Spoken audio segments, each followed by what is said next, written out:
সকাল, good morning. কেমন আছো তোমরা? আশা করি খুব ভালো আছো। তো দেখো চলে এলাম, আজকে বৃহস্পতিবার, তো চলে এলাম, পূজা আমার হবে। আমার সকালে কিন্তু স্নান টান সব হয়ে গেছে।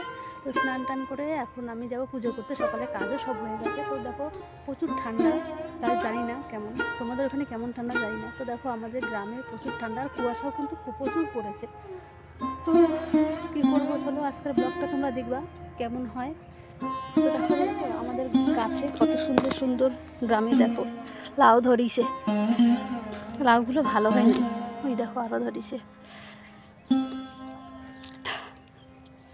এত ঠান্ডা না, কি করব, গরম জল করে তো ঠান্ডা তো কইরা নিলাম, এখন তো ঠান্ডায় আর বাঁচিতেছি না। দেখো কত লাউ শাক দেখিতেছ, এই দেখো, এই দেখো।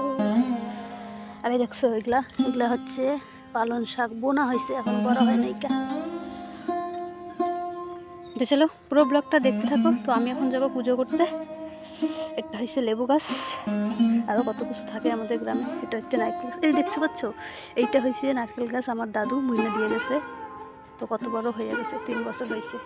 তো চলো পুরো ব্লগটা দেখো তোমরা।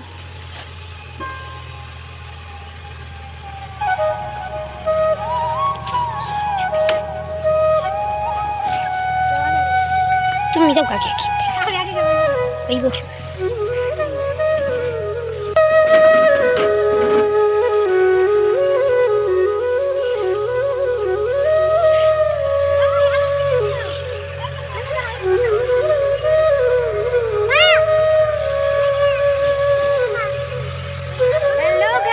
দেখো আমার ঠাম্মি আর দাদু দেখো হঠাৎ করেই চলে এসছে। তো দেখো এই যে দাদু, এই যে ঠাকুমা। তো তোমাদের কাছে দেখাবো, তো একটু ভালো লাগছে না বলো? কতদিন পর, এই আমি পুজোতে গেছিলাম, আর কিন্তু অনেক দিন থেকে দেখা নেই।